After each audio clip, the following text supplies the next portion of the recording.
অবহেলাজনিত কারণে এই দুর্ঘটনাটা ঘটে। আপনারা দেখতে পাচ্ছেন যে আমার সামনে যেই মামুন স্পেশাল যেই বাসটি রয়েছে সেই বাসটি আসলে এই জায়গাতে আমরা দেখতে পাচ্ছি এই জায়গায় প্রায় 1 কিলোমিটার দূর থেকে ট্রেনের ধাক্কায় এইখানে এসে পড়ে।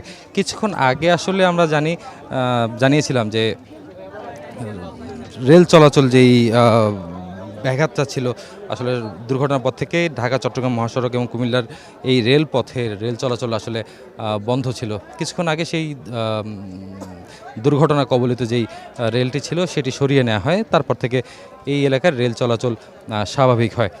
এখানে আরও বলে রাখি যে এই মানুষ যা প্রাণহানি হয়, যাদের প্রাণহানি তাদের মধ্যে যে 3জন শিশু ছিল তাই সেই তিনজনই মেয়ে শিশু ছিল বলে আমরা এখন পর্যন্ত জানতে পেরেছি। এছাড়াও কুমিল্লা সরকারি মেডিকেল কলেজ হাসপাতালে এই দুর্ঘটনায় আহত প্রায় 6জন রোগী এখনও চিকিৎসাধীন আছে। তার মধ্যে একজনের অবস্থা আশঙ্কাজনক বলে আমরা জানতে পেরেছি, তাকে আইসিইউতে রাখা হয়েছে।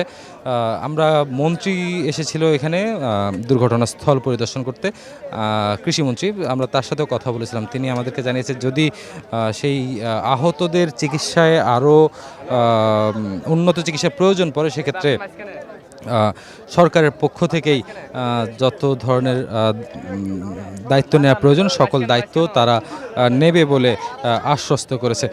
আমি বাসায়, আমার বাসা ওই পাশে, আমি রাত্রে ফুল 3টার দিকে একটা বিকট এমন একটা আওয়াজ হয়েছে, তো ভাবছি না জানি কি হয়েছে। পরে দেখা যায় মানুষের দৌড়াদৌড়ি শুরু হয়ে গেছে। হওয়ার পরে আসা পরে দেখছে ট্রেনে এই বাসটাতে মানে একদম এই লাইন থেকে এখানে নিয়ে আসছে। কতজন লোক মারা গেছে এখানে, সব লোক যত লোক মারা গেছে এখানে আসছিল, তো এই জায়গাতে আসলে আর এখানে একজন মহিলা দেখছে।